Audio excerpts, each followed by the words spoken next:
لقد كان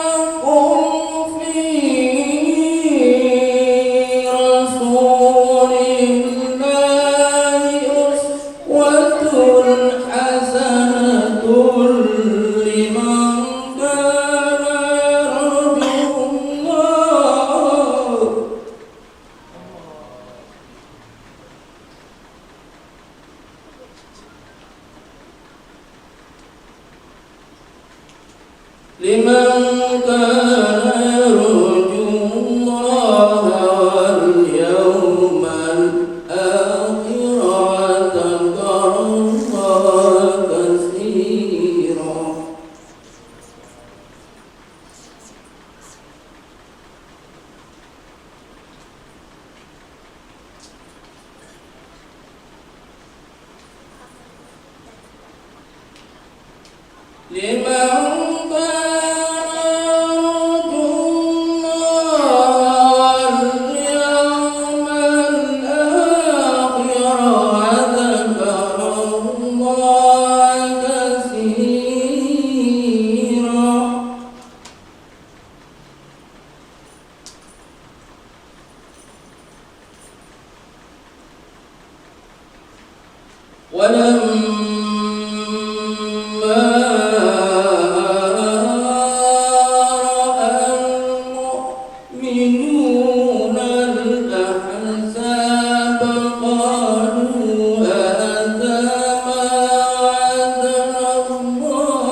Terima kasih, semoga dapat memberikan syafaat nanti di hari kiamat. Acara selanjutnya yaitu Mauidul Hasanah yang akan dibawakan oleh Bapak Ustadz Ismail. Untuk waktu dan tempat kami persilakan. Allah.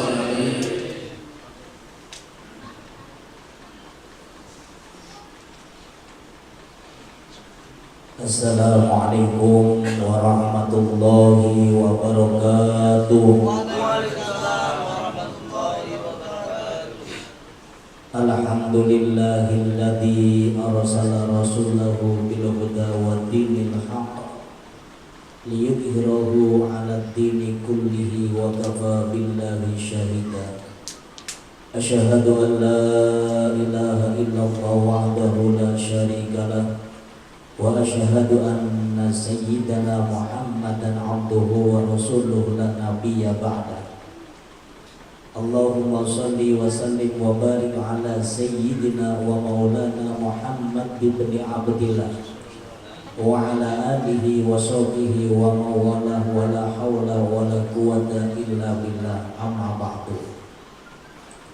Hadratul mukarram wal muhtaram, para alim, para ulama, para pesepuh yang sama-sama kita muliakan dan mudah-mudahan dimuliakan oleh Allah Subhanahu wa taala.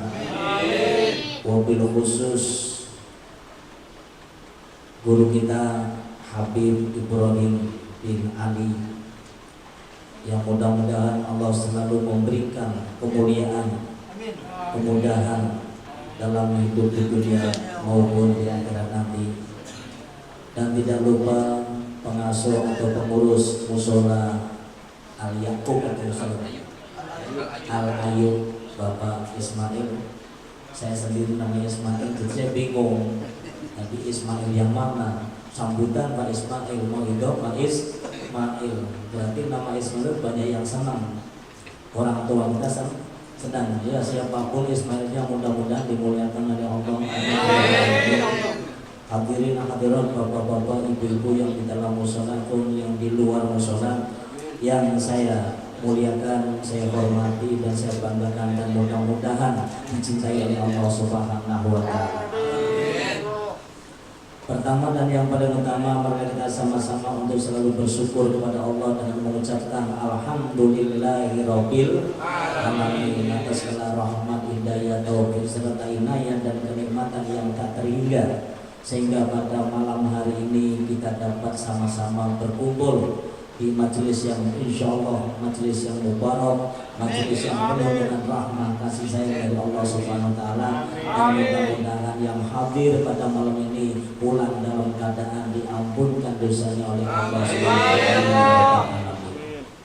Salawat serta salam terlupa mudah-mudahan Allah aturkan kepada baginda Nabi besar Muhammad sallallahu alaihi wasallam beserta keluarganya, sahabatnya, dan pengikut-pengikutnya yang senantiasa setia mengikuti ajarannya. Mudah-mudahan dengan selawat dan salam kita semua kelak akan mendapatkan syafaatul ma. Amin amin ya rabbal alamin. Mana-mana setiap bulan Rabiul Awal, bahkan sampai nanti bulan Rabiul Tsani, itu umat Islam khususnya Indonesia pada rajin mengadakan peringatan Maulid Nabi Muhammad SAW. Ini artinya menunjukkan kecintaan kita kepada baginda Nabi besar Muhammad SAW. Dan yang terpenting dalam peringatan Maulid adalah introspeksi atau pengenalan diri kita masing-masing yang mengaku sebagai umatnya Nabi Muhammad SAW. Bahkan kita mendambakan untuk mendapatkan syafaatnya kelak di hari kiamat. Apakah pantas? Apakah kita punya alasan yang sah untuk mengaku sebagai umatnya Nabi Muhammad SAW? Atau barangkali harapan kita untuk mendapatkan syafaat dari baginda barangkali omong kosong belaka. Kenapa? Karena keseharian kita kadang-kadang tidak sesuai dengan logika syafaat. Kita mengaku sebagai umatnya Nabi Muhammad SAW, justru kadang kita bertentangan atau menolak atau mengingkari apa yang dicontohkan oleh baginda Nabi besar Muhammad SAW. Kalau kita mengaku tentunya harus punya identitas atau kartu pengenal. Kalau kita pergi bersama rombongan para menteri misalkan, kita pasti akan mendapatkan perlakuan yang istimewa. Tapi untuk bisa mendapatkan perlakuan istimewa kita harus punya pengenal, tanda identitas sebagai anggota menteri. Begitu juga kalau kita mengaku sebagai umatnya Nabi Muhammad harus punya identitas. Apa identitas umatnya Nabi Muhammad? Di dalam sebuah ayat Allah berfirman, Muhammadur Rasulullah walladzina ma'ahu asyidda'u 'alal kuffari ruhama'u bainahum tarawhum ruk'an sujada yabtaguna fadlan minallah wa ridwana simahum fi wujuhihim min asari sujud. Al-ayat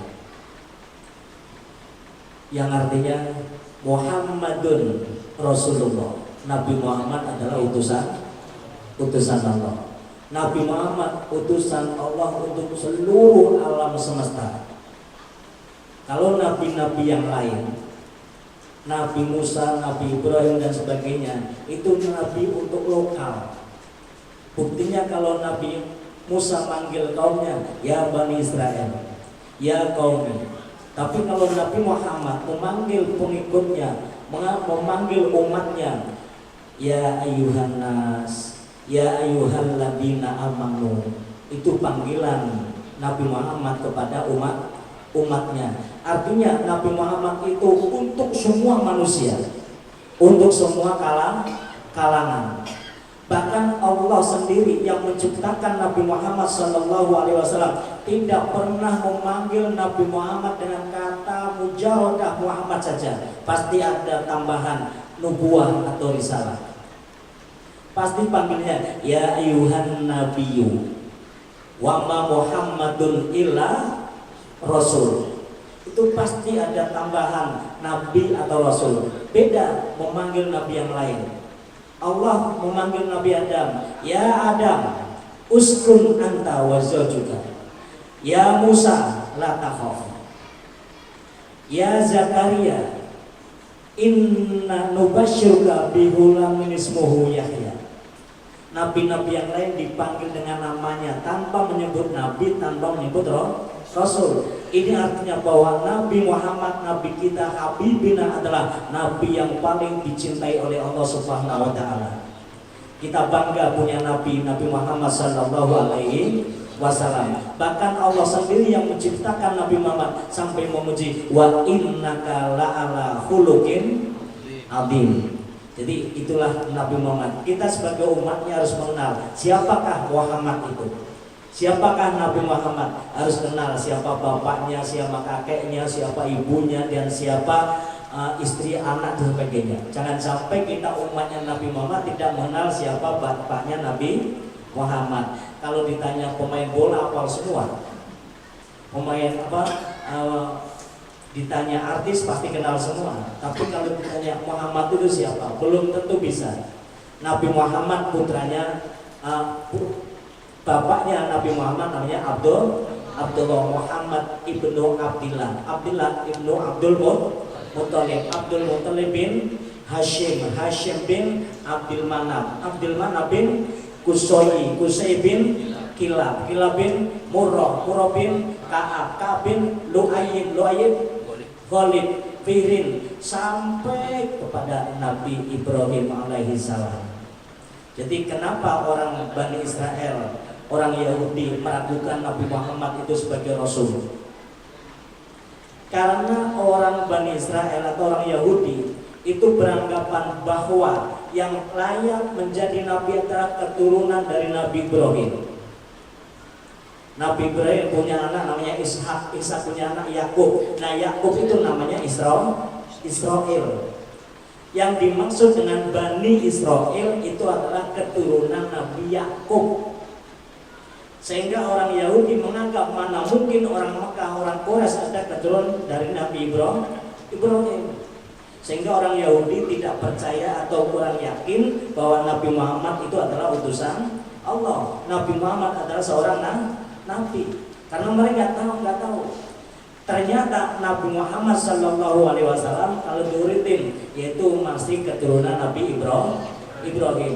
Mana buktinya kalau Nabi Ibrahim pernah ke Mekah? Fihi ayatun bayinatun fi maqamu Ibrahim, bahwa di Mekah itu ada makom Ibrahim. Nabi Ibrahim meninggalkan Nabi Ismail di Mekah. Nah, ketika Nabi Ismail masih bayi ditinggal di Mekah, kemudian Siti Hajar mondar-mandir cari air yang disebut dengan Sofa Marwah. Nabi Ibrahim menangis kehabisan bekal mencari air ibunya, kemudian Nabi Ibrahim memukulkan kakinya ke tanah keluar air yang namanya air Zam-Zam. Jadi Nabi Muhammad Sallallahu Alaihi Wasallam itu masih ada urutannya, masih ada silsilah, masih ada nasab dengan Nabi Ibrahim. Jadi yang namanya Bani Israel itu adalah keturunan Nabi Yakub. Yakub itu namanya Israel. Beda dengan Israel yang sekarang. Kalau Israel yang sekarang itu nama negara. Nama negara terdiri dari orang Eropa, orang macam-macam. Tapi kalau yang dimaksud ya Bani Israel itu keturunan Nabi Yakub, dan Nabi Muhammad termasuk keturunan dari Yakub, keturunan dari Nabi Ibrahim. Nabi Ibrahim adalah bapaknya semua nabi. Semua agama, semua orang mengakui kalau Nabi Ibrahim sebagai bapaknya para nabi. Orang Yahudi mengakui bahwa katanya Nabi Ibrahim agamanya Yahudi. Orang Nasrani berkata, katanya Nabi Ibrahim agama Nasrani. Ini kan geblek. Nabi Ibrahim sama Nabi Musa duluan mana? Nabi Ibrahim sama Nabi Musa duluan mana? Dulu Nabi Ibrahim. Kenapa orang Yahudi menganggap Nabi Ibrahim agama Yahudi? Nabi Ibrahim bukan orang Yahudi, karena Ibrahimu Yahudiya wala Nasroniya. Nabi Ibrahim bukan Yahudi dan bukan Nasrani, tapi Nabi Ibrahim adalah Hanifah Muslimah, orang yang condong kepada kebenaran, orang yang pasrah, orang yang tunduk kepada Allah. Nabi Ibrahim adalah bapak tauhid. Nabi Ibrahim adalah orang yang satu-satunya mencari Tuhan dengan lewat alam, lewat bintang, lewat bulan, lewat matahari dan lain sebagainya. Ketika Nabi Ibrahim masih kecil tanya sama ibunya, "Ibu, Tuhan kita siapa?" Kata ibunya, "Tuhan kita ya bapak kamu." Kemudian Nabi Ibrahim tanya lagi, "Kalau Tuhan kita bapak, terus Tuhannya bapak siapa?" Tuhannya bapak ya itu Raja Namrud. Akhirnya ibunya kesel, udah diam nanti diomelin, ya, udah diam. Nabi Ibrahim ketika mencari Tuhan itu dengan cara melihat bintang, inilah Tuhan terang. Akhirnya ketika qala inilah uhibbul afilin. Yang artinya ketika bintang itu hilang, saya tidak suka dengan yang hilang. Kemudian para penggawa, para pejabat Rom bermusyawarah atau berembuk bagaimana akan diapakan ini tawanan-tawanan Islam. Ada yang berpendapat ini tawanan Islam mendingan bunuh aja semua. Tapi ada yang berkata jangan dibunuh. Lebih baik mereka untuk masuk agama kita. Kata orang Rom, kata pejabat-pejabat negara, Patih, raja berkata mendingan disuruh untuk masuk agama mereka. Kemudian satu persatu dipanggil. Wahai Kisana, kalau kamu masuk agama saya dan mau menyembah kepada berhala, maka saya akan berikan kamu pangkat jabatan yang tinggi untuk memimpin wilayah yang besar, dan akan aku gaji yang besar, istri besar, rumah besar, mobil besar. Tapi kalau kamu tidak mau, akan aku bunuh. Kemudian salah satu dari tawanan tadi berkata, la abi'u ad-dina bid-dunya. Saya tidak akan menjual agama dengan dunia. Akhirnya tawanan tadi yang pertama dipenggal lehernya. Begitu dipenggal lehernya, kepala terlepas dari badan, tidak langsung jatuh ke tanah, tapi muter dulu sambil ngaji, sambil baca, ya ayyatuhan nafsul mutmainnah irji'i ila rabbiki radiyatan maradiyah fadkhuli fi ibadi wadkhuli jannati. Raja Rum makin gerah, makin marah. Ini orang sudah dibunuh masih bisa ngaji. Akhirnya panggil tawanan yang kedua, ambil, kamu mau ikut agama saya atau ingin seperti teman kamu tadi? Kalau kamu ikut agama saya dan mau menyembah kepada berhala, saya akan janjikan kamu menjadi pejabat atau pemimpin wilayah yang sangat besar, gajinya besar, pokoknya hidup mewah, hidup terjamin. Kata tawanan yang kedua, la abi'u ad-dina bid-dunya. Saya tidak akan menjual agama dengan dunia. Anda bisa memisahkan kepala teman saya dari badan, tapi Anda tidak akan bisa memisahkan iman dari hati. Saya tidak akan mau untuk memilih jabatan. Akhirnya dipenggal benar. Begitu dipenggal, celang, kepala itu tidak langsung jatuh, tapi muter lagi. Baca ayat, fahuwa fi 'ishatir radiyah fi jannatin 'aliyah qutufuha daniyah. Akhirnya berhenti di kepala yang pertama, berjajaran. Kemudian panggil tawanan yang ketiga. Sekarang saya kasih pilihan, mau pilih hidup atau mati. Kalau ingin hidup, ikut agama saya. Kalau ingin mati, seperti saudara kamu. Rupa-rupanya yang ketiga itu mungkin sudah ditakdirkan oleh Allah termasuk orang celaka. Begitu disuruh memilih hidup atau mati, berkata, kalau masih ada kesempatan hidup, saya lebih baik memilih hidup. Apalagi hidup saya menjadi apa? Pemimpin atau punya kedudukan, punya jabatan, punya gaji yang besar. Saya lebih baik memilih itu. Saya ingin memeluk agama kamu, akan menyembah berhala. Akhirnya begitu Tuan Raja berkata kepada Patih, berikan apa yang kita janjikan. Patihnya cerdas. Nanti dulu Tuan Raja, kita harus menguji dulu, siapa tahu perkataannya itu bohong. Dicoba. Kalau memang kamu benar-benar mau ikut agama saya, maka bunuhlah teman kamu sendiri. Tawanan yang lain suruh bunuh. Akhirnya tawanan yang ketiga itu nurut, membunuh saudara teman sendiri. Begitu sudah dibunuh, mau menuntut janji dari raja. Kata Tuan Patih, jangan Tuan Raja, ini orang sangat berbahaya. Dengan teman sendiri, saudara sendiri, teman perjuangan dari kecil sampai besar, masih tega membunuh, apalagi dengan kita. Ini orang sangat membahayakan. Ini orang gak bisa dipercaya, sama teman sendiri tega. Akhirnya gimana? Bunuh. Sudah keluar dari agama Islam, dibunuh juga. Sebelum dibunuh, orang itu berkata, nanti dulu Tuhan, beri saya kesempatan untuk bertobat. Saya akan mengucapkan 2 kalimat syahadat. Silakan. Ternyata orang itu tidak bisa mengucapkan 2 kalimat syahadat. Cepetan. Ntar dulu, saya mau mengucapkan 2 kalimat syahadat. Sampai nggak bisa, akhirnya dibunuh. Ketika dibunuh, ya udah, bukan seperti yang pertama dan kedua bisa mengaji membaca ayat bahwa janji-janji mereka akan mendapat surga. Ini bacanya apa? Apa man haqqa alaihil adab, apa anta tunqidu man finna.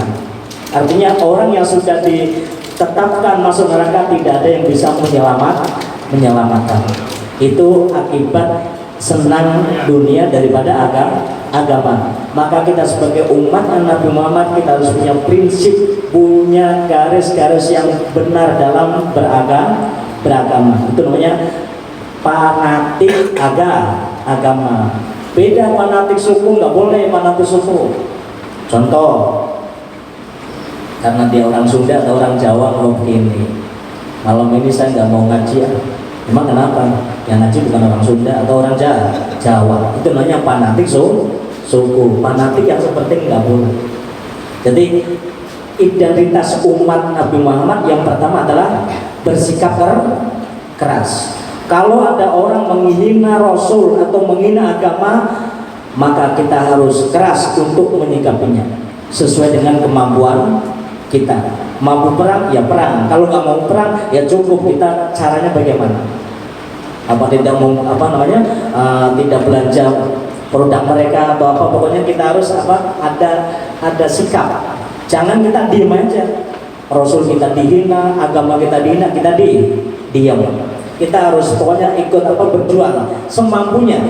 Mau punya doa ya doa, mau punya biaya kasih biaya, mau punya tenaga tenaga. Jadi yang pertama adalah asyidda walal kufar. Yang kedua, ruhama ubainahum. Itu sikap umatnya Nabi Muhammad adalah saling asih, saling asuh, saling asa kepada sesama muslim, saling mengalah demi kepentingan orang lain. Nah, hal ini sangat penting juga. Kita sebagai umat Islam harus mengutamakan persatuan, kesatuan, dan kerukunan. Ini sebenarnya sudah dicontohkan dalam sejarah ketika Nabi Muhammad SAW bersama sahabat muhajirin hijrah ke Madinah. Apakah orang-orang Madinah atau sahabat Ansor menyambut orang-orang Muhajirin dengan semena-mena, mentang-mentang penduduk asli Madinah? Kemudian mereka menganggap orang Muhajirin sebagai lawan? Tidak. Justru sebaliknya, orang-orang Madinah menyambut kedatangan Nabi Muhammad bersama sahabatnya itu dianggap sebagai saudara. Bahkan mereka rela memberikan tanahnya, memberikan hartanya, bahkan yang punya istri banyak diberikan kepada kaum muhajirin. Karena prinsip mereka, ikatan akidah, ikatan agama adalah ikatan persaudaraan. Dari manapun datangnya, apapun warna kulitnya, apapun bahasa yang digunakan, kalau satu agama, satu akidah adalah saudara. Bahwa kita adalah saudara semua, bagi yang Sunda, Jawa, Betawi ataupun orang Arab, semuanya saudara. Kita harus punya sifat kasih dan sayang. Ini sangat penting untuk kita pertahankan karena apa?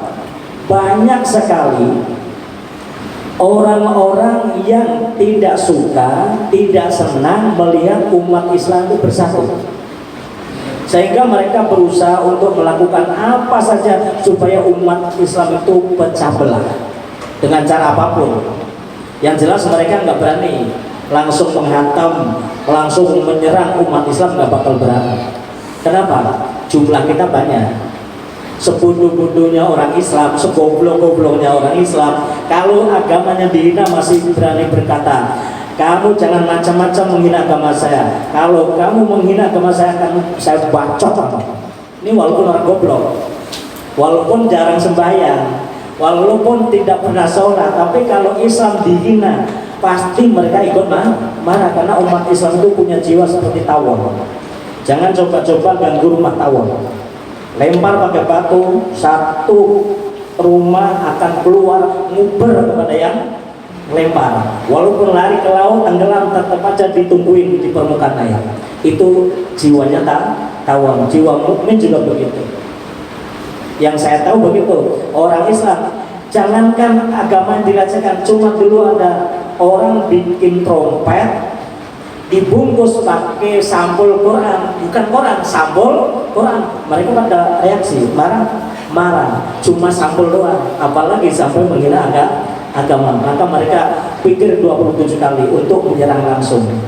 Nah, bagaimana cara menghancurkan umat Islam? Mereka menggunakan cara itu. Orang Belanda Tangerflas. Mereka masuk ke tengah-tengah umat Islam, bergaya umat Islam, pakai peci, pakai baju koko, pakai sarung. Kalau perlu berangkat haji, bangun masjid, bikin merek Islam. Islam sejati. Islam ini, Islam ingkar sunnah, ingkar dan sebagainya. Mereka memang Islam, tapi tujuannya untuk menghancurkan umat Islam, dikit-dikit mengkafirkan. Ini kafir. Orang Islam sendiri yang sudah mengucapkan la ilaha illallah dari kecil dikatakan kafir. Padahal orang kafir yang sudah 70 tahun menjadi orang kafir dengan mengucapkan la ilaha illallah jadi Islam. Kita yang orang Islam kadang dikafir-kafirkan. Jadi mereka itu tujuannya untuk menghancurkan umat Islam, karena mereka tahu cara menghancurkan umat Islam adalah umat Islam itu sendiri. Kayu pohon tidak akan tumbang kecuali dengan kayu itu sendiri. Pohon yang besar itu akan tumbang dengan kayu. Orang pakai kampak, gagang kampak pakai apa? Motong pohon pakai gergaji, gagangnya pakai apa? Kayu. Jadi mereka tahu. Tapi kalau ini juga tidak berhasil, mereka akan menggunakan lagu lama, mengangkat-angkat tentang khilafiyah, tentang perbedaan pendapat. Musola sini pakai kunut, yang sana nggak pakai kunut, marahan. Beda kunut, beda musola, beda adan Jumat 2 kali, sana 1 kali, bikin masjid sendiri. Itu kan padahal hal-hal yang sepele. Tahlil dibahas, berjanji dibahas. Orang yang mengatakan baca berjanji bid'ah karena mereka tidak tahu artinya berjanji. Isi berjanji itu menerangkan tentang cerita Nabi Muhammad SAW. Masa orang baca sejarah dikatakan bid'ah? Karena yang baca juga nggak paham, yang dengar juga nggak paham. Artinya mereka mengatakan bid'ah kan gitu. Itu diangkat sehingga terjadi perpecahan gara-gara tibaan, gara-gara berjanji, gara-gara tahlilan, baca tahlil dilarang, berjanji dilarang. Itu mereka mengatakan Islam, tapi tujuannya untuk menghancurkan umat Islam. Nah, kata Imam Ghazali, kita sebagai umat Islam itu hidup seperti kedua tangan. Lihat kedua tangan kita, tangan kiri sama tangan kanan itu kalau berjalan itu saling mengalah. Tangan kiri mengayun ke depan, tangan kanan ke belakang. Kalau dua-duanya tidak mau mengalah, kita berjalan tidak bisa melingkar. Karena kiri ke depan, kanan ke depan, robot. Ya kan? Tangan kiri gatal, tangan kanan tanpa diundang datang membantu. Sebaliknya, tangan kanan gatal, tangan kiri juga membantu. Dan masing-masing punya kinerja yang sesuai dengan tugasnya masing-masing. Tangan kanan sering tanda tangan, salaman sama kiai, sama habaib, sama ulama sebagainya, menerima pemberian tangan kanan. Tangan kiri kerjanya bagian kebersihan, cebok, dan lain sebagainya. Tapi keduanya kompak, keduanya akur, walaupun beda tapi akur. Dia akur walaupun beda. Kita nggak usah pandang perbedaan, yang penting sama-sama Islam adalah saudara. Saya contohkan lagi, mobil bisa berjalan cepat itu gara-gara apa? Kekompakan antara onderdil satu dengan yang lain, saling kerjasama. Walaupun harganya murah, tetap ikut andil dalam kecepatan mobil. Contoh, kalau ban mobil pedalnya dicabut, kira-kira bisa jalan nggak? Mobil yang bannya mahal harganya mungkin sampai puluhan juta, tanpa dibantu bensin bisa jalan nggak? Bahan bakar yang harganya selalu naik tidak pernah turun, kalau seumpama remnya ngeblong mau jalan nggak mau jalan. Yang sekecil apapun, nggak ada spion, kita bawa mobil juga takut. Walaupun sudah lengkap, kita pergi jauh nggak bawa ban serep, kira-kira berani nggak? Enggak. Kita semuanya walaupun yang kecil, yang di bawah, yang selalu muter, yang selalu di atas dan sebagainya, itu harus kerja sama. Begitu juga umat Islam, yang miskin sama yang kaya kerja sama, yang goblok sama yang pintar juga kerja sama. Apa gunanya pintar kalau ada orang goblok?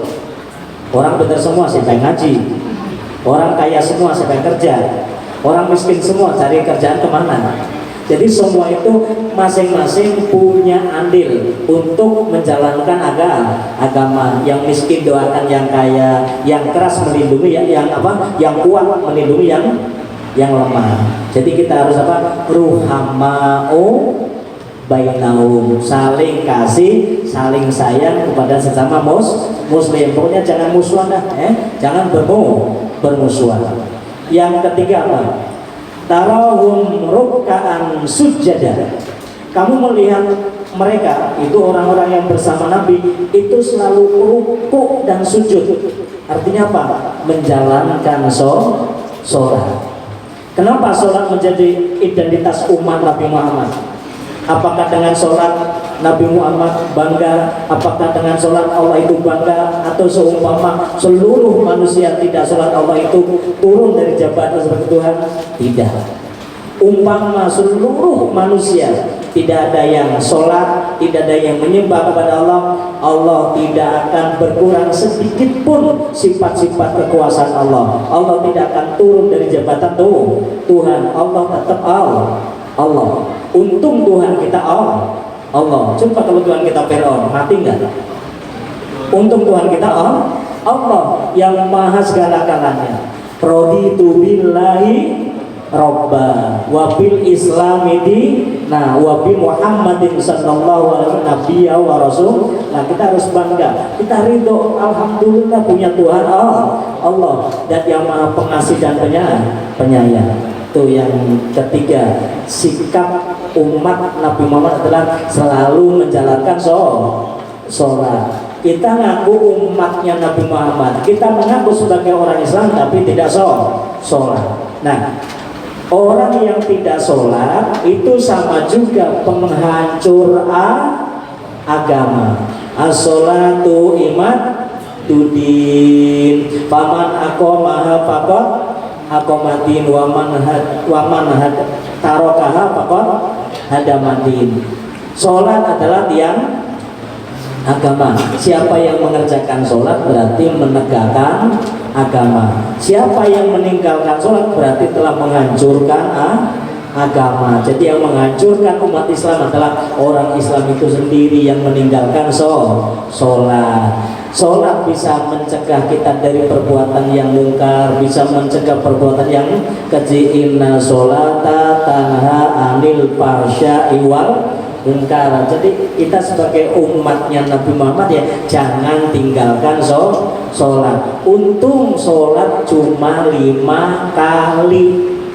Bayangin aja kalau seumpama dulu Nabi Muhammad ketika mendapat kewajiban 50 langsung diterima. Nabi Muhammad sih orangnya gampang menerima. Tapi begitu ketemu Nabi Ibrahim biasa-biasa aja nggak komen. Ketemu Nabi Musa itu orangnya senang protes. Sering apa? Komen. Ya Muhammad, apa yang Allah wajibkan kepadamu dan umatmu? Sholat 50 kali. Ya disepelekan sama Nabi Musa, nggak bakal kuat. Umatmu pendek-pendek, kecil-kecil umurnya paling di antara 60-70, usianya 60-70, badannya kecil nggak bakal mampu. Singkat cerita Nabi Muhammad nurutin apa kata seniornya. Ya udah Nabi Muhammad naik menemui Allah, minta dikurangi sampai dikurangi 5, balik lagi 5 sampai 9 kali sehingga tinggal 5. Untung 5. Coba kalau 50 kali kita nggak sempat jahit, nggak sempat dagang baru goreng tempe belum matang sudah ada lagi. Untung sholatnya 5. Makanya setelah ada peringatan Maulid ini, bapak-bapak sholatnya ditingkatkan. Saya yakin yang di sini sholat semua yakin ya. Kalaupun ada paling 1, 2, 3 mungkin enggak ya. 1, 2, 3 mungkin ya. Kadang sholat zuhur, sholat asar, sholat subuh lewatan gitu. Nah makanya setelah memperingati Maulid ini ya kita jangan sampai tinggalkan sholat, karena itu identitas utama umat Nabi Muhammad. Ruka'an sujada yabtahuna fadlan minallah, itu mencari karunia dan keridhaan dari Allah. Bukan hanya karunia saja yang dicari, tapi carilah ridho. Kenapa harus mencari ridho? Karena kalau tanpa mendapat ridho dari Allah, apa yang kita makan, apa yang kita pakai, itu akan mempengaruhi dalam pola pikir kita. Kalau yang sering kita makan itu adalah hasil yang tidak diridhoi oleh Allah, maka pikiran kita hanya mikirin yang haram-haram saja. Nah, Allah Maha Pengasih kepada siapa? Siapa aja dikasih. Orang yang beriman juga dikasih, orang yang tidak beriman juga dikasih, orang yang jahat juga dikasih, orang yang baik juga dikasih. Tetapi Allah Maha Penyayang. Setiap yang dikasih oleh Allah belum tentu disayang oleh Allah. Setiap yang dikasih belum tentu disayang. Tapi kalau disayang oleh Allah pasti dikasih. Kalaupun tidak dikasih, itu karena pertimbangan Allah yang lebih baik untuk kita. Contoh, ada anak kecil umur 12 tahun minta dibelikan motor. Kira-kira sebagai orang tua beliin nggak Pak? Kalau orang tua itu tidak sayang, pasti dibeliin, padahal madorotnya lebih besar. Kalau orang tua itu sayang sama anak, pasti akan pertimbangan begini. Ini anak waktu belum punya motor saja sudah ugal-ugalan, sering bolos sekolahnya. Bagaimana kalau dibelikan motor? Ini orang tua sayang. Orang tua tidak memberikan motor karena sayang, karena pertimbangan yang lebih baik. Jadi setiap yang dikasih belum tentu disayang. Setiap yang disayang pasti dikasih. Kalaupun tidak dikasih karena ada pertimbangan. umat Islam, umatnya Nabi Muhammad, setiap kali melangkah, setiap kali bekerja, itu pasti pada dasar pertimbangan Allah ridho atau tidak. Kalau kita sebagai seorang pedagang, mau berdagang nih, mau curang, dipikir dulu, ini perdagangan saya kalau curang Allah gak ridho, ya jadi. Mau naik pejabat, pingin jabatan yang tinggi, cara saya begini menjadi pejabat itu diridhoi oleh Allah, tidak. Kalau tidak diridhoi oleh Allah, dia pasti nggak jadi.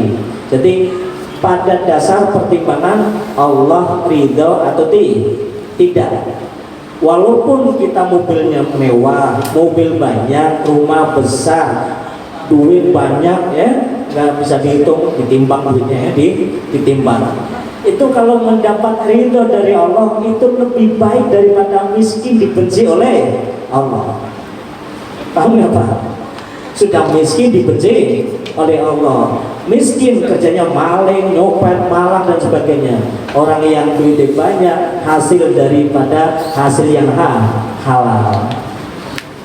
Duit banyak diridhoi oleh Allah lebih baik daripada sedikit dibenci oleh Allah, kan gitu. Lebih baik kita kaya tapi diridhoi oleh Allah, atau sebaliknya, walaupun sedikit tapi diridhoi oleh Allah daripada yang banyak tidak diridhoi oleh Allah. Karena semua yang kita miliki tidak akan kita bawa mati. Yang penting kita hidup itu harus mencari ridho Allah. Yaftahuna fadlan minallahi wa ridwana simahum fi wujuhihim min asari sujud. Tanda-tandanya umatnya Nabi Muhammad atau orang yang beserta Nabi Muhammad itu di dalam wajahnya ada tanda-tanda. Apakah warna hitam di jidat itu? Mungkin, bisa jadi. Tapi masalah warna hitam sih gampang. Kita ngambil gagang kolor, digosok-gosok coba hitam. Tapi yang dimaksud tanda-tanda sujud, bekas sujud di wajah adalah menampakkan wajah yang selalu melihat orang itu menyenangkan. Perkataannya juga tidak pernah menyakitkan orang, tingkah lakunya dari tutur katanya menampakkan keimanan kepada Allah. Itu yang dimaksud tanda-tanda bekas sujud, bukan warna hitam, tapi dari perilaku, dari perkataan itu menampakkan orang yang beriman. Simahum fi wujuhihim min asari sujud. Itulah diantara identitas umatnya Nabi Muhammad Sallallahu Alaihi Wasallam. Mudah-mudahan kita bisa mengikuti, ya. Kita nggak boleh lama-lama, Pak, ya, karena ada Habib ini. Nggak enak kan ini, ya. Jadi saya simpulkan bahwa identitas umat Nabi yang pertama-tama bersikap keras kepada orang kafir, bersikap kasih sayang kepada sesama Muslim, kemudian mengerjakan sholat 5 waktu, mencari keridhaan Allah, dan ada bekas tanda-tanda sujud, yaitu ditampakkan dengan perilaku kita kepada orang lain. Kita ucapan juga ucapan yang baik. Kalau kita masih bisa berkata yang baik, jangan berkata yang tidak baik, karena perkataan itu akan menunjukkan hati seseorang. Perkataannya buruk biasanya hatinya buruk. Mungkin itu saja yang saya sampaikan, ya. Mudah-mudahan nanti akan dilanjutkan oleh Habib Ibrahim yang lebih paham tentang sejarah Rasulullah SAW. Rasulullah menjadi Nabi itu selama 23 tahun. Kalau saya harus ceritakan dalam waktu 1 jam tidak cukup, 2 jam juga nggak cukup, makanya sampai sini aja. Kalaupun 2 jam juga nggak cukup. Kalau pingin pinter ngajinya bukan 1 jam, kalau pingin pinter ngajinya 23 tahun, ya gitu. Akhirul kalam, wassalamualaikum warahmatullahi wabarakatuh.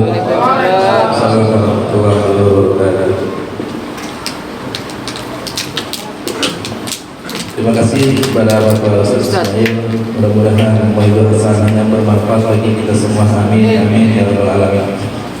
Acara yang terakhir adalah Mailah Hasanah, sekaligus nanti diakhiri dengan doa yang akan disampaikan oleh Habib Ibrahim bin Ali bin Sahil. Pada beliau kami persilakan. Allahumma shalli ala Muhammad.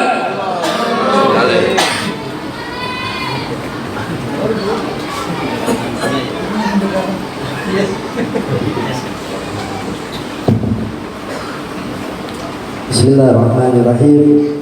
Assalamualaikum warahmatullahi wabarakatuh. Waalaikumsalam warahmatullahi wabarakatuh.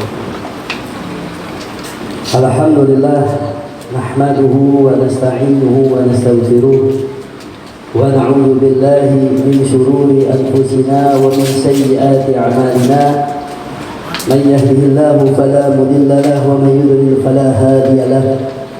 Wa ashhadu an la ilaha illallah wahdahu la syarika lah. Wa ashhadu anna sayyidana Muhammadan abduhu wa rasuluh. Allahumma salli wa sallim wa barik wa karrim biqadri 'azamati dhatikal 'aliyah fi kulli waqtin wa hinin abadan. عدد ما علمت وزنة ما علمت وملء ما علمت على سيدنا ومولانا محمد وعلى آل سيدنا ومولانا محمد صاحب التاج والمعراج والبراق والعلم ودافع البلاء والوباء والمرض والألم جسمه مطهر معطر منور من اسمه مكتوب مرفوع موضوع على اللوح والقلم شمس الضحى بدر الدجى نور الهدى مصباح الظلام أبي القاسم سيد المرسلين سيد الأنبياء والمرسلين يعيد رسول الله صلى الله عليه وسلم أبو القاسم نبي الحرمين محبوب عند رب المشرقين والمغربين. يا أيها المشتاقون لنور جماله صلوا عليه وسلموا تسليما. اللهم صل على سيدنا محمد وعلى آله وصحبه وسلم. أما بعد. Alhamdulillah. Yang pertama-tama marilah kita panjatkan puja dan puji syukur kita kehadirat Allah Subhanahu wa taala, yang mana Allah Subhanahu wa taala telah memberikan kita dengan bermacam-macam nikmat, dari nikmat iman, nikmat Islam, nikmat sehat al-afiyah. Dengan nikmatnya lah alhamdulillah kita bisa berkumpul di musalah ini. Mudah-mudahan perkumpulan kita ini semuanya diberkahkan oleh Allah Subhanahu wa taala dan kita tidak keluar tempat ini. Mudah-mudahan segala dosa kita diampuni oleh Allah Subhanahu wa taala. Sebelum Al-Fakir ingin dibicara dengan sejarah Nabi kita Muhammad SAW, sebelumnya Al-Fakir ingin minta salam hormat ta'zim kepada Al-Mukarram Bapak Haji Sumanta. Mudah-mudahan diberikan umur panjang oleh Allah Subhanahu wa taala, diberkahkan umurnya. Begitu juga Pak Ustaz Ikhwan, begitu juga Haji Ustaz Ismail. Haji Ismail ada dua katanya, ada sendiri Ibrahim, bapaknya jadinya. Begitu juga Haji Abdul Gharib. Ya, mudah-mudahan dengan kehadiran para ustaz, asatidzah yang ada di sini menambah keberkahan kita berada di sini. Mudah-mudahan kita nanti dikumpulkan oleh Allah Subhanahu wa taala bersama dengan Nabi kita Muhammad sallallahu alaihi wasallam di surga nanti. Hadirin yang dirahmati Allah Subhanahu wa taala, alhamdulillah kita telah tahu bersama bahwasanya Nabi kita Muhammad sallallahu alaihi wasallam dilahirkan pada bulan apa? Pada bulan Rabiul Awal. Perlu kita ketahui kok Rasulullah sallallahu alaihi wasallam nabi yang begitu mulia, yang paling afdal kata ustaz kita. Ya, kenapa Nabi Muhammad tidak dilahirkan pada bulan Ramadan? Yang mana bulan Ramadan adalah bulan yang mulia, bulan yang penuh maghfirah, bulan yang penuh rahmat, bulan yang penuh istimewa di dalamnya. Pahala yang sunnah dilipat gandakan menjadi pahala yang wajib. Yang wajib dilipat gandakan oleh Allah 70 kali pahala wajib di luar di bulan Ramadan. Begitu istimewa bulan Ramadan. Malamnya ada Lailatul Qadar. Dan malam lebih baik daripada 1000 bulan. Tapi nyatanya Nabi kita Muhammad SAW tidak dilahirkan pada bulan Ramadan. Begitu juga Nabi kita Muhammad SAW tidak dilahirkan pada bulan haram, seperti bulan Rajab, bulan Dzulqa'dah, bulan Dzulhijjah, bulan Muharram. Tidak, tetapi Nabi kita Muhammad SAW dilahirkan pada bulan Rabiul Awal. Yang mana kalau kita baca sejarah bahwasanya bulan Rabiul Awal awalnya adalah bulan yang biasa-biasa saja. Tidak ada keistimewaan sedikit pun kalau kita baca sejarah pada bulan Rabiul Awal. Tapi berbeda ketika kelahiran Nabi kita Muhammad SAW yang tadinya bulannya bulan biasa menjadi bulan yang istimewa. Kenapa? Karena di situ ada kelahiran Nabi kita Muhammad SAW. Bagaimana tidak mungkin? Bagaimana tidak istimewa? Tidak ada Ramadan kalau nggak ada bulan Rabiul Awal. Tidak ada bulan Dzulhijjah kalau nggak ada Rabiul Awal. Kenapa? Karena bulan Rabiul Awal adalah bulan kelahiran Nabi kita Muhammad SAW. Di sini juga Allah ingin menunjukkan kepada kita, apapun yang bersandar, yang berhubungan dengan Nabi Muhammad jadi mulia. Kita tahu bulan Rabiul Awal tadinya bulan biasa aja, menjadi bulan istimewa. Setiap bulan dirayakan, bahkan berkumpul merayakan akan Maulid Nabi. Istimewa bulan tersebut karena kelahiran Nabi Muhammad SAW. Di sini kita catat, apapun yang bersandar, yang berhubungan dengan Nabi Muhammad jadi mulia. Kita lihat di sini, kita bukan beda-bedakan antara nabi. Para nabi semuanya mulia. Nggak ada para nabi yang jelek, nggak ada. Nabi pintar semuanya, istiqomah, taat kepada Allah. Tetapi ada keutamaan yang lebih unggul dari nabi-nabi yang lain. Kita lihat contohnya seperti Nabi Allah Musa alaihissalam, yang mana Nabi Allah Musa ketika ingin berjumpa dengan Allah, ingin berjumpa dengan Allah ketika di Bukit Turtina, apa? Allah Subhanahu wa Ta'ala ingin memerintahkan kepada Nabi Musa untuk melepaskan sendalnya. Ya Musa, ikhlana alaik, suruh dibuka sendalnya. Suruh dibuka tuh sendalnya Nabi Musa ketika ingin berjumpa dengan Allah Subhanahu wa Ta'ala. Tapi kita lihat Nabi kita Muhammad SAW ketika Isra dan Mi'raj dari Masjidil Haram ke Masjidil Aqsa, terus ke Sidratul Muntaha, sampai berjumpa dengan Allah Subhanahu wa Ta'ala. Tapi Allah Subhanahu wa Ta'ala tidak memerintahkan Rasulullah SAW untuk melepaskan sendalnya.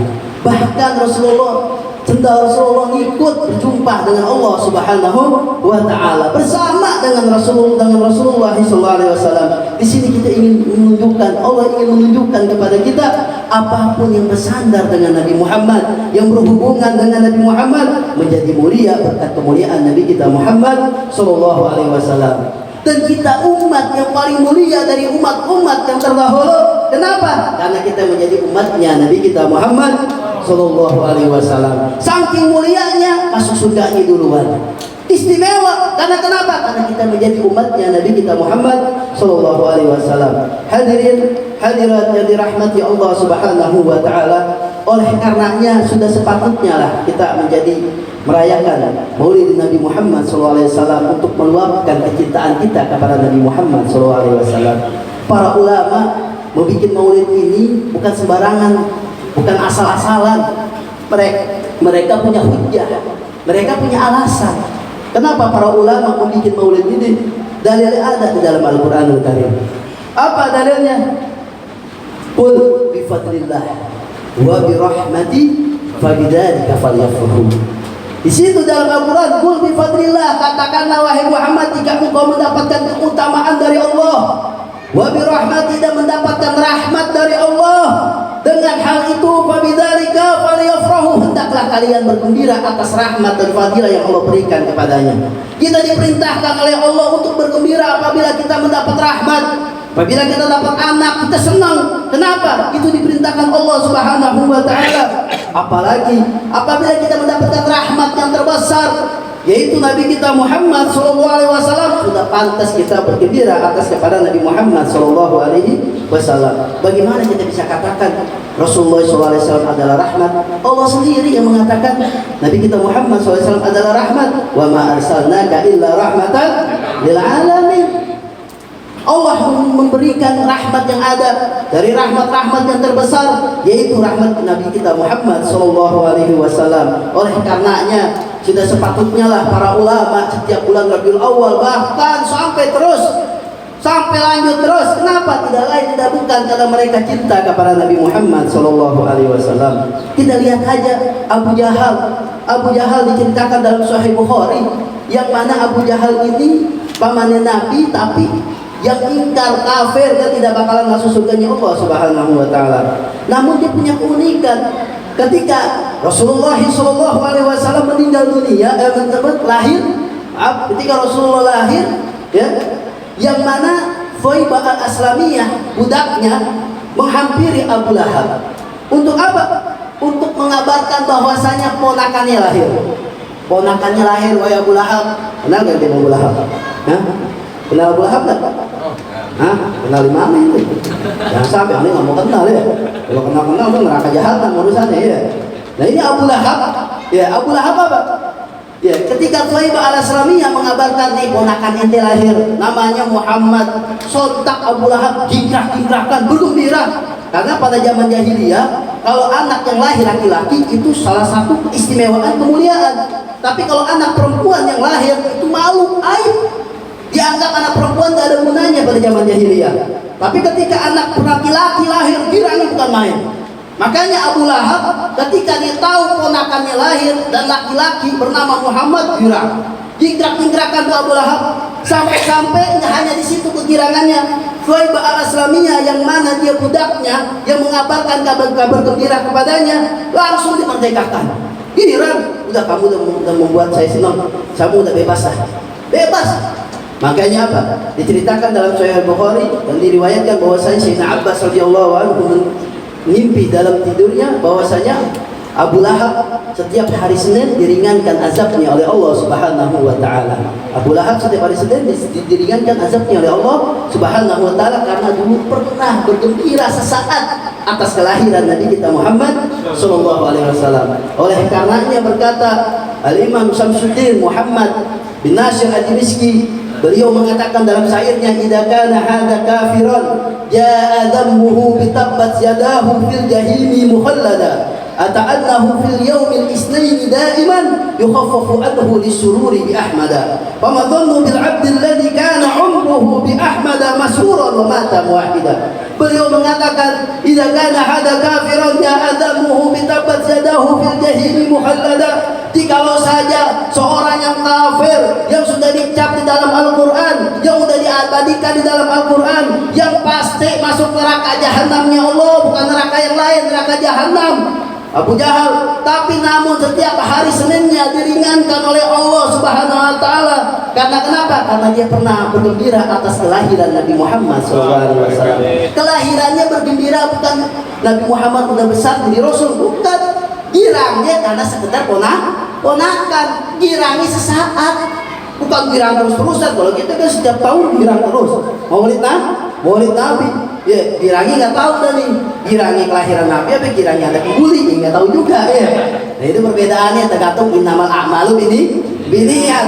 Girangnya kenapa? Kalau girangnya karena Nabi, ya karena Nabi. Nah makanya Ramadan bil abdi alladzi kana umruhu bi ahmada masruran wa mata muwahhida. Bagaimana kiranya sangkanya jika seorang yang beriman kepada Allah, beriman kepada Rasulullah, senantiasa apa? Senantiasa menjalankan segala perintah-perintah Allah dan Rasulnya, menjauhkan segala larangan-larangan Allah, dicinta kepada Rasulullah dengan sebenar-benar cintanya, dan orang tersebut mati dalam keadaan iman, sudah dipastikan dia akan dikumpulkan oleh Nabi kita Muhammad sallallahu alaihi wasallam. Jangan ditanyakan lagi masalah syafaat, insya Allah akan diberikan syafaat oleh Allah, oleh Rasulullah sallallahu alaihi wasallam. Hadirin yang dirahmati Allah Subhanahu wa taala, oleh karenanya sebenarnya Al-Faqih tidak ingin panjang tadi udah jelas tuh. Ya, udah banyak benar dari Ustaz kita. Itu udah gamblang itu. Kalau kita amalin udah istimewa itu. Udah mulia, ada ciri-ciri orang yang beriman. Al-Faqih ingin sedikit menambahkan bahwasanya dengan acara Maulid ini, marilah kita timbulkan rasa cinta kita kepada Nabi Muhammad SAW. Karena apa? Kalau orang udah cinta kepada Nabi Muhammad, pasti dan tidak akan diragukan lagi ajarannya begitu besar. Waduh, Israel ini. Apa ya? Fokus. Ini bagus juga petasan. Kenapa? Aneh lihat nih mata itu pada 5 watt semua. Biar semangat, biar makannya bagus, ada petasan ini. Yang mana Nabi kita Muhammad Sallallahu Alaihi Wasallam? Apa tuh aneh ngomong itu lupa? Ini ngomong apa tadi? Ah iya, kita cinta kepada Nabi kita Muhammad Sallallahu Alaihi Wasallam. Apa ganjarannya? Ya, ganjarannya apa dalam hadis Nabi Muhammad? Al-mar'u ma'aman ahab. Ya, seseorang itu bersama siapa yang ia cintai. Jika ia mencintai Nabi Muhammad dengan setulus cinta, bukan ngomong doang. Kalau orang kita sama Nabi Muhammad pasti menjalankan segala perintah Nabi Muhammad. Tadi Ustaz katakan, kalau Nabi Muhammad memerintahkan kepada apa? Kita untuk melaksanakan sholat, maka kalau kita merasa cinta Nabi Muhammad, jangan malas-malasan untuk mendirikan sholat. Jangan sampai di musola kosong, naudzubillah min dzalik. Ya. Nah ini kalau kita kepada Nabi Muhammad dengan sebenar-benarnya menjalankan segala perintahnya, menjauhkan segala larangan Nabi Muhammad SAW, nanti kata Nabi Muhammad, almar'u ma'aman ahab, seseorang itu bersama siapa yang dia cintai. Berarti dia akan bersama siapa yang cintai. Kalau dia mencintai Nabi Muhammad, nanti di surganya Allah Subhanahu wa taala bersama dengan surganya Nabi Muhammad SAW. Kalau kita jangan tanya lagi surganya Nabi Muhammad, nggak usah nanya lagi surga yang mana. Udah pasti surga yang terbaik, dan udah pasti surga yang istimewa. Oleh karena itu Sayyidina Habib Ali Syekhduror mengatakan, Ali Syekhduror mengatakan apa? Aku meminta surga, kata Sayyidina Ali Syekhduror, aku meminta surga tidak apa? Bukan karena untuk kenikmatan di dalam surganya. Ini cobaan nih, tenang nih, cobaan.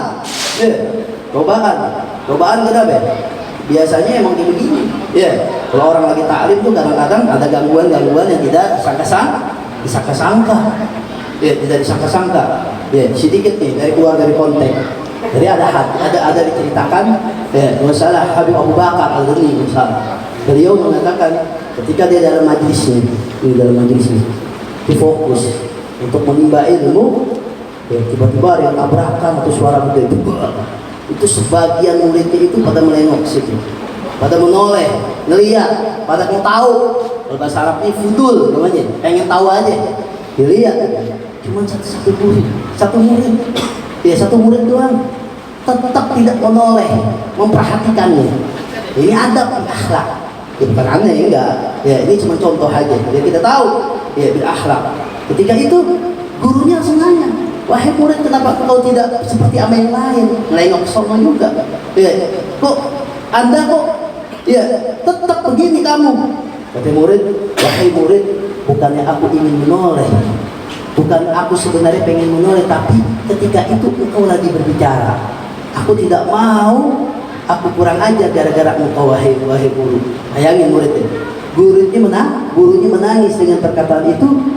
Semuanya jadi biasa saja, tapi satu orang saja yang tadinya ihtiraman kepada gurunya menjadi ulama besar, istimewa. Ini kenapa? Bil adab, bil akhlak. Makanya kita perlu di sini jangan sampai kita menyepelekan yang namanya akhlak, karena akhlak itu adalah penyempurna dari Nabi kita Muhammad SAW. Kita lanjutin lagi, bahwasanya Nabi kita Muhammad SAW ketika itu berkata, almarhum ma'aman ahab, seseorang itu bersama siapa yang ia cintai. Jikalau dia mencintai Nabi Muhammad, sudah jelas dia akan bersama dengan Nabi Muhammad SAW. Oleh karenanya Habib Ali Syekhduror, beliau sangat cinta kepada Nabi Muhammad sampai-sampai beliau mengatakan, aku tidak meminta kepada Allah masuk surga, ya Allah masukkan surga kepadaku. Karena dalam surga itu ada bidadari, ada sungai, ada kenikmatan. Bukan itu aku minta surga kepada Allah, karena surga itu adalah tempatnya Nabi kita Muhammad SAW. Saking cintanya kepada Muhammad. Tapi sebaliknya hadirin, hati-hati. Kalau kita mengidolakan selain mengidolakan Nabi Muhammad, selain mencintai Nabi Muhammad, misalnya tadi Ustaz bilangnya mencintai artis, mencintai pemain bola, kenal, namanya si Fulan, tahu deh, namanya artis ini tahu, ini, wah ini, main bola begini tahu nih, anaknya sekian, dicinta, sampai fotonya, posternya ada, sampai di balik pintu ada fotonya juga, wah banyak, saking cintanya. Ketahuilah kata Rasulullah, almarhum ma'aman ahab, seseorang itu bersama siapa yang dia cintai. Kalau dia orang tersebut masuk surganya Allah, untung tapi masuk surganya sama dia, bukan sama Nabi kita Muhammad SAW. Tapi kebalikannya, kalau dia masuk nerakanya Allah, mau nggak mau kita akan dijebloskan untuk masuk nerakanya Allah SWT. Kenapa? Karena kita di dunianya mengidolakan, mencintai orang tersebut. Naudzubillah min dzalik. Oleh karenanya malah kita tanamkan kecintaan kita kepada Nabi Muhammad SAW. Sedikit Al-Fagir ingin sebelum akhiri, bahwasanya ada pelajaran sedikit dari Nabi kita Muhammad SAW untuk kita ambil. Untuk apa? Kata Nabi kita Muhammad SAW, adibu auladakum ala thalathi fisal. Didiklah anak kalian atas 3 perkara sebelum kalian mendidik dengan ilmu-ilmu yang lain. Ya anak kita ini, kadang-kadang anak kita nggak tahu nih. Coba ditanya di rumah, anak Nabi Muhammad siapa aja sebutin. Nggak tahu, bahaya nih begini nih. Ya, anak Nabi Muhammad ada berapa? Ngomong langsung, Nah ini bahaya nih, berarti ini perlu nih pendidikan nih. Kenapa? Nanti gedenya bisa melawan kita ya. Gedenya bisa kurang ajar kepada kita. Kalau kita masih kuat bisa. Nanti ketika kita dalam keadaan lemah, kita bisa ditinggal oleh anak kita karena anak kita ditanamkan oleh ilmu-ilmu agama. Makanya dari kecil ajarin tentang Muhammad apa sebelum kita mendidik nih. Ya, apa? Atibu auladakum ala tatisal, catat biar kita nanti punya anak kita bisa terapin ini. Kalau yang muda kita bisa jalanin nggak apa-apa, udah terlanjur. Apa? Hubbi nabikum. Ajari anak kalian untuk cinta kepada nabinya. Ajari anak kita untuk mencintai Nabi kita Muhammad Shallallahu Alaihi Wasallam. Ajari anak kita atas sejarah Nabi Muhammad. Makanya orang-orang tua kita dulu aneh punya umi, ketika mau tidur itu apa? Dongengnya apa? Dari awal sampai Nabi Muhammad SAW hijrah diceritain sampai kita tidur. Dongengnya itu menceritakan sejarah-sejarah Nabi. Dan Nabi Adam, dan Nabi Ibrahim, dan Nabi Nuh, dan Nabi Isa, sampai Nabi Muhammad diceritain dongengnya. Aneh begitu dulu masih kita masih SD, masih ini diceritakan dongengnya. Kalau sekarang enggak, ditinggal aja, kasih HP selesai. Di dalam HP alhamdulillah dia main TikTok, dia main ini, akhirnya jadi naudzubillah dia ikutin orang-orang Yahudi, orang-orang Nasrani. Ini benar yang kata Ustaz, orang Yahudi itu tidak mau, nggak usah ngikutin ajaran agamanya, yang mau ikutin adatnya. Naudzubillah beda.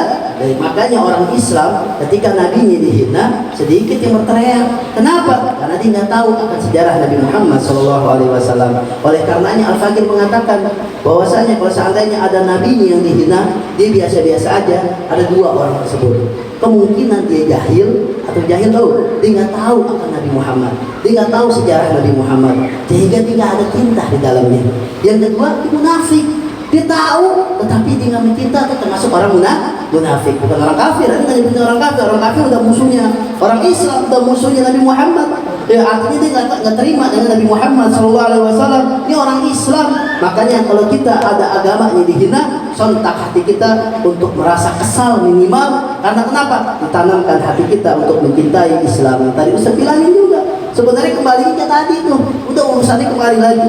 Ya, Nabi Muhammad, hubbi nabikum, ajari anak kalian atas 3 perkara apa? Hubbi nabikum, ajarilah mencintai nabinya. Ya, kalau kita nggak bisa untuk mencintai, mengajarkannya nggak bisa nih. Mau baca sejarah aja nggak ngerti, apalagi mau mengajarkan apa? Syariatnya nggak bisa. Mengajarkan Quran juga nggak bisa, takut salah. Caranya nggak ada yang lain, masukkan anak kita ke dalam sekolah-sekolah agama. Di sini ada sekolah agama. Masukkan juga anak kita apa? Masukkan anak kita kemana? Ke pesantren-pesantren. Yang mana majlis taklim. Suruh anak kita, karena di situ adalah ladang mengenal akan sejarah Nabi Muhammad SAW. Di situ adalah tentang apa? Sejarah ladang akan syariat Nabi Muhammad SAW. Dorong anak kita untuk mengetahui itu. Mudah-mudahan dengan begitu anak kita menjadi anak yang bertakwa kepada Allah Subhanahu wa taala. Ini yang pertama pesan Nabi Muhammad. Yang kedua, wa hubbi ahli baitihi. Ajari anak kalian untuk mencintai zuriat keturunan Nabi Muhammad SAW. Berapa banyak orang udah menghina dengan Nabi Muhammad. Contohnya aja Habib Rizik. Ya, kalau kita lihat fisik aja ngomong begitu, ya kan? Beliau Habib, beliau adalah darah dari, ada mengalir darahnya Nabi kita Muhammad SAW. Orang alim, nggak boleh kita katakan sembarangan. Kenapa? Karena dia merasa benci dan tidak dididik akan kecintaan kepada zuriat Nabi Muhammad SAW. Sembarangan. Ya, yang mana orang agama juga ngomongnya dari risik kayak contohnya doang itu banyak. Enak benar begitu, nggak boleh. Karena kenapa? Nabi sendiri yang mengajarkan untuk kami cinta kepada keturunan zuriat Nabi Muhammad Shallallahu Alaihi Wasallam. Ini adalah pelajaran agama kita. Yang ketiga apa? Ajari anak kalian sebelum kalian mempelajari dengan ilmu lain, qiraatil Quran. Ajari anak kalian untuk apa? Untuk mencintai siapa? Untuk apa? Membaca Al-Quran. Ajari. Di sini alhamdulillah ada guru ngaji. Ikutin, masukin. Ini kadang-kadang guru bahasa Inggris, guru itu, per datang 100.000. 50.000 ya. Guru ngaji sebulan 30.000 pulang. Udah gitu pulang sendalnya hilang lagi. Sian amat. Iya, sian. Dipikir ikhlas. Di sana punya bini, di sana punya anak, di sana makan nasi sama ente. Dipeluangkan anak ente supaya anak ente bisa mati ngajiin. Harus dipikir, bukan baca Inggris, bukan matematika. Itu malah subhanallah sekali les 100.000 sekali datang, tapi giliran agama diceperehkan. Naudzubillah. Makanya Nabi kita Muhammad mengatakan hubbi nabiku. Ini nilai pertama. Kenapa Nabi Muhammad kok suruh belajar agama? Enggak, tanamin cinta dulu. Kalau udah cinta kepada Nabi, pasti dia akan apa? Dia mengikuti Nabi Muhammad SAW. Yang mana Nabi Muhammad memerintahkan untuk sholat 5 waktu, dia akan ikuti karena dia cinta kepada Nabi Muhammad. Ya, Nabi Muhammad memerintahkan untuk taat kepada kedua orang tuanya. Pasti orang tersebut yang merasa cinta kepada Nabi Muhammad akan taat. Ya, orang cinta dulu. Ini ada anak pemuda misalnya habis pulang kerja capek, pulang jam 10, udah lemas, udah dengkul, udah nggak bisa dah. Ya, sampai emaknya aja ngomong, ambilin air. Abah, baru kerja nih, nggak tahu karena dia nggak cinta kepada orang tuanya. Telepon, ceweknya telepon, beli nasi goreng dong, bisa kemari. Lagi capek, langsung hilang tuh pegelnya. Kenapa itu gara-gara begitu?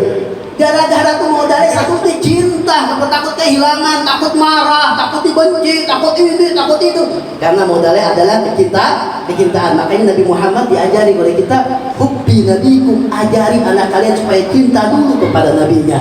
Cinta dulu, kenalin caranya siapa Nabi Muhammad, tadi disebutin sejarahnya. Nabi Muhammad bin Abdullah bin siapa? Ibunya Aminah. Ketemu dari mana? Ya, ketemu berkumpul dengan yang bapaknya, yang kakeknya yang bernama Kilab. Anaknya ada berapa? Anaknya ada 7. 6 dari Siti Khadijah, 1 dari Maria Al-Qibtiyah.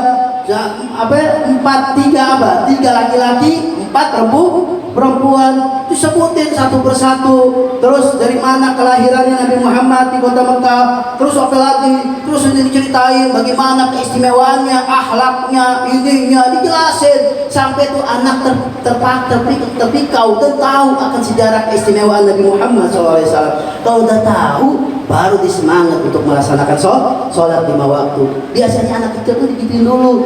Kalau ditakut-takutin, makanya orang Islam diajarin oleh orang-orang kafir ditakut-takutin, dibilang Islam itu agama teroris, ditakut-takutin dari kecil tuh, sehingga anak kecil baru mau sholat enggak dibilang teroris, enggak ini jangan. Makanya ditanamkan dulu untuk kecintaan kepada Nabi kita Muhammad SAW. Wa hubbi ahli baitihi, yang tadi ditanamkan untuk mencintai keluarganya. Jangan sampai kita mencintai Nabi Muhammad kita benci pada keluarganya, nggak bisa, harus satu paket. Makanya Ibnu Hajar mengatakan ada perbandingan di dalam syairnya. Kalau ada orang alim, ya orang alim tapi bukan habaib, ya Ibnu Hajar yang ngomong, kan aneh. Ya, orang alim tapi bukan habaib. Terus habaib nggak alim, biasa aja, bodoh bahasanya. Ya, nggak ngerti agama. Ditanya, wah Ibnu Hajar mana yang mulia? Mana yang mulia wa Ibnu Hajar? Ibnu Hajar dikatakan begitu. Kata Ibnu Hajar, yang mulia adalah habaib yang bodoh. Kok bisa begitu?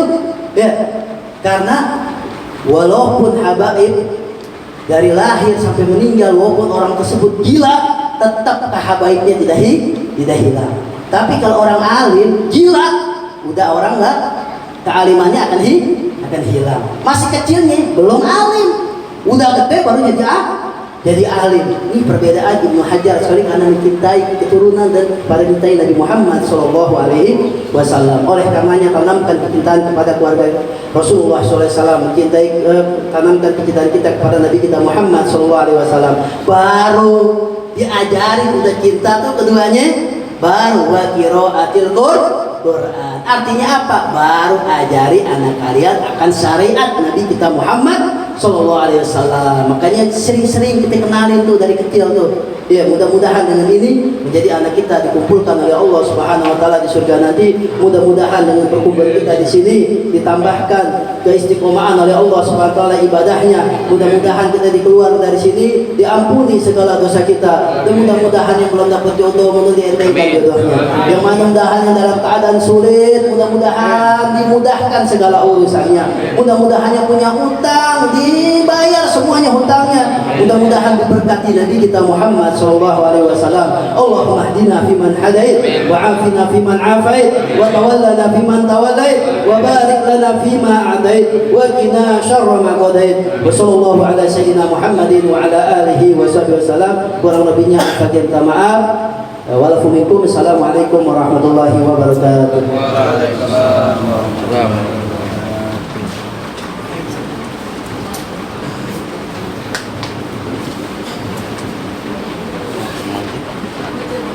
Terima kasih kami sampaikan kepada Bapak Hakib Ibrahim bin Ali bin Syahil. Semoga rumah itu hasanahnya bermanfaat bagi kita semua. Kepada para hadirin, mohon jangan berada dulu karena setelah ini ada hidangan yang akan dibagikan. Mohon untuk dulu dan sampai bangun dulu. Kami dari panitia mohon maaf apabila dalam penyambutan atau dalam memberikan hidangan ada yang kurang karena memang semuanya segalanya terbatas. Jadi kami mohon dimaafkan. Dari panitia kami ucapkan terima kasih. Wabillahi taufiq wal hidayah. Wassalamualaikum warahmatullahi wabarakatuh. Waalaikumsalam.